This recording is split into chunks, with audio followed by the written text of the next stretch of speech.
di dalam dunia jasa konstruksi, para ahli hitung struktur atau ahli hitung pondasi sering dibuat bingung karena satu perusahaan ya dengan perusahaan SPT lainnya diadakan di tempat pengujian yang sama, nilai SPT yang berbeda, ya sekali lagi memberikan hasil nilai uji SPT yang berbeda. Apa sebabnya? Apakah benar dia berbeda? Ya, apakah dia benar-benar berbeda? Ya, dalam kenyataannya sebenarnya tidak, tapi bisa jadi ketidaktahuan si perusahaan SPT, karena ketidaktahuan dia hanya sekedar menyajikan hasil uji SPT, tapi dia tidak mengetahui bahwa peralatan yang digunakan itu seperti apa. Ya, kita lihat di sini.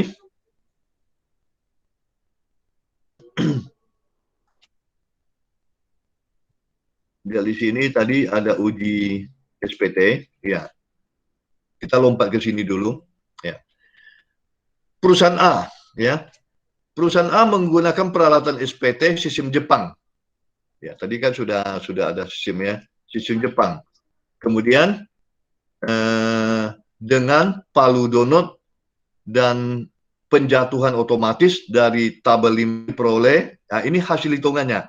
Jadi dengan sistem Jepang, dia mendapat NSPT lapangan pada kedalaman 8 meter 10. Ya. Ini pada lokasi yang sama diuji oleh perusahaan B. Ya, perusahaan B menguji pada kedalaman 18 meter, kedalaman 8 meter. Jadi kedalamannya sama, areanya sama. Ternyata perusahaan B mendapat hasil uji nilai NSPT 18. Ini kan terjadi perbedaan yang signifikan ini. Ya, terjadi perbedaan yang signifikan. Ya, tentu ini yang tadi saya katakan membuat si desainer atau yang menghitung struktur pondasi jadi bingung. Saya harus pakai NSPT 10 atau NSPT lapangan 18.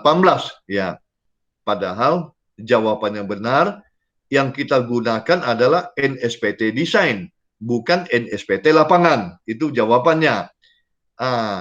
Untuk menghitung NSPT lapangan, untuk menghitung NSPT desain, itu ada formulanya. Nanti kita akan lagi melihat formulanya, tapi langsung kita ke contoh kasus dulu seperti ini. Ke contoh kasusnya, di mana NSPT yang akan digunakan, ya, yaitu dengan normalisasi energi 60, harus ada koreksi alfa, beta, gamma terhadap NSPT lapangan. Kemudian ini ada ER dibagi ES, ya. Nah, kita akan melihat ini ER itu adalah energi daripada peralatan yang digunakan, sedangkan ES adalah energi normalisasi, ya, yang sebesar 60.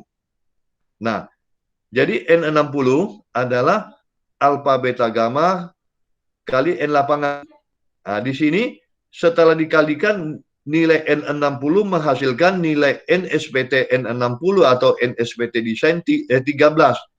Ya, kenapa 13? Kita lihat di sini, ya, dia menggunakan peralatan SPT sistem Jepang dengan palu donut dan penjatuhan otomatis dari tabel 5 diperoleh ER 75%. Nanti kita akan lihat tabel 5-nya yang ER 75%, atau kita lihat langsung di sini, ya. Ya, ini yang tabel 5, ya. Nah, peralatannya Jepang ini yang 78% ER-nya, ya. 78%. Kemudian ukuran lubang bor yang dia gunakan 150 mili, dari tabel 6 diperoleh gamma 1,05. Ini tabel 6-nya. Ini ukuran bornya 150 mili, didapat nilai gamma 1,05. Ini ada koreksinya. Kemudian koreksi SPT yang digunakan adalah tanpa pelapis. Dari tabel 3 diperoleh beta sama dengan 1. Jadi yang tanpa pelapis ini betanya adalah 1. Jadi ini ada tabelnya. Nilai ini dimasukkan alfa beta gamma dikali dengan N lapangan ER 78 dibagi 60 didapatlah NSPT desain 13 untuk perusahaan A. Bagaimana perusahaan B? Perusahaan B menggunakan peralatan SPT sistem Amerika dengan palu dunut dan penjatuhan tali katrol. Dari tabel 5 diperoleh ER 45% yang dari Amerika ya. 45%. Ini dia yang terakhir ini. Ya.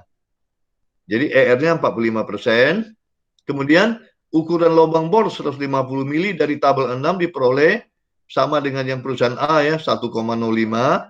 SPT tanpa pelapis itu betanya 1.